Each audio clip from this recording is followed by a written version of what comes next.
السلام علیکم اسٹوڈنٹس، آج ہم اسلامیات میں باب چہارم سٹارٹ کریں گے اور اس کا سبق نمبر 1 کا سوال نمبر 1 پڑھیں گے۔ لیکن یہ سوال پڑھنے سے پہلے آج کے لیکچر میں شامل دوسری چیزیں پہلے دیکھیں گے، تو اس میں سب سے پہلے سورۃ الکافرون ہے، سورۃ الکافرون پڑھیں گے اور پھر بقیہ چیزیں۔ اعوذ باللہ من الشیطان الرجیم، بسم اللہ الرحمن الرحیم، قل یا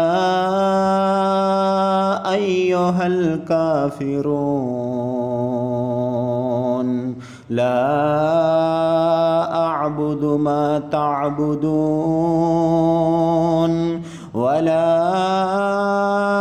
انتم عابدون ما اعبد ولا انا عابد ما عبدتم ولا انتم عابدون ما اعبد لکم دینکم ولی دین۔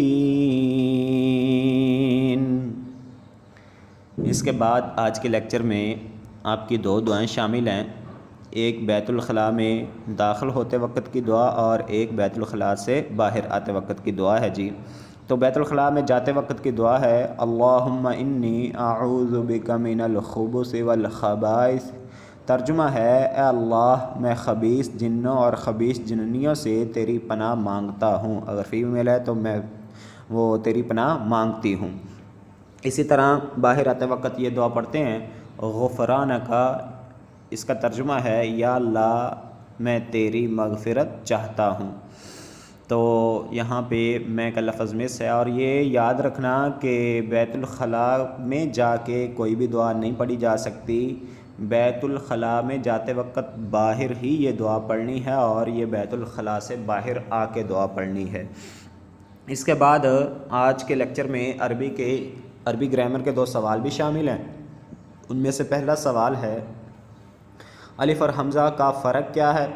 تو یہ تو آپ کو پتہ ہی ہے، جو ہم الف لکھتے ہیں اگر تو اس کے اوپر کوئی بھی اعراب نہیں ہے، زبر زیر پیش جزم کچھ بھی نہیں ہے تو وہ الف ہے، اور اگر اس کے اوپر کچھ بھی آ گیا اعراب میں سے، زبر زیر پیش جزم کچھ بھی آ گیا تو وہ حمزہ میں کنورٹ ہو جائے گا، حمزہ بن جائے گا۔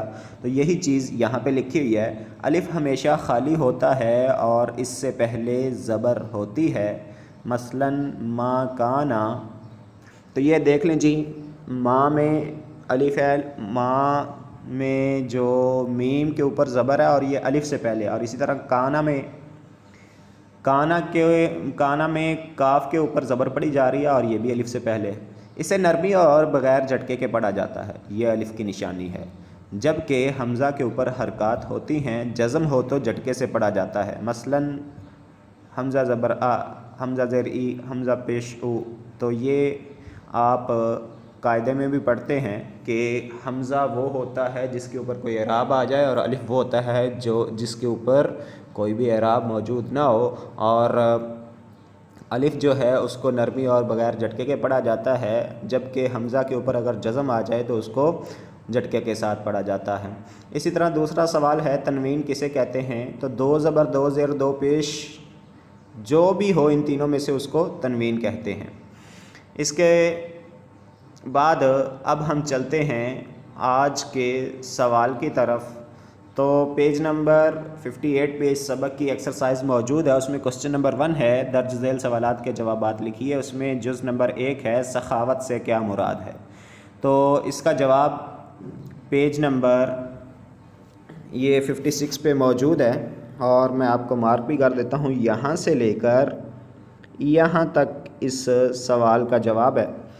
تو اس سوال کے جواب میں کیا لکھا ہوا ہے جی؟ اپنی چیز خوشی کے ساتھ دوسرے کو دینا سخاوت کہلاتا ہے۔ دوسرے کو چیز تو دینی ہے لیکن خوشی کے ساتھ، تو وہ سخاوت میں شامل ہوگی۔ اسی طرح جو اللہ تعالیٰ نے مال دیا ہے اس اپنے مال سے اللہ کو خوش کرنے کے لیے ضرورت مندوں کی ضرورت پوری کرنا، یہ بھی سخاوت میں۔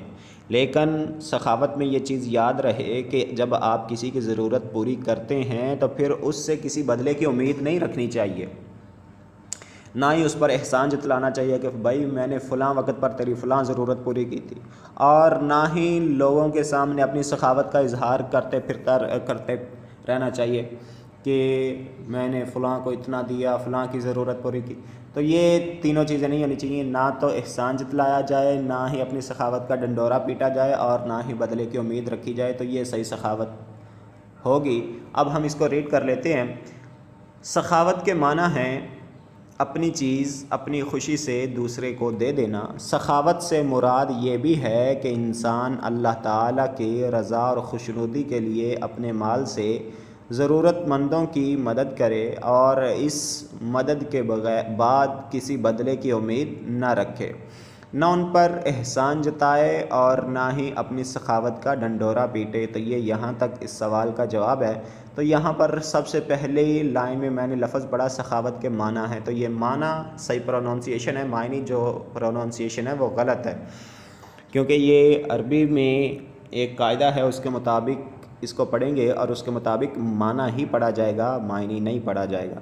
تو بچوں یہ تھا آج کا آپ کا لیسن، مجھے امید ہے کہ یہ آپ کو سمجھ آ چکا ہوگا۔ اپنا خیال رکھیے اور نیکسٹ ٹائم کے لیے دیجیے اجازت۔ اللہ حافظ۔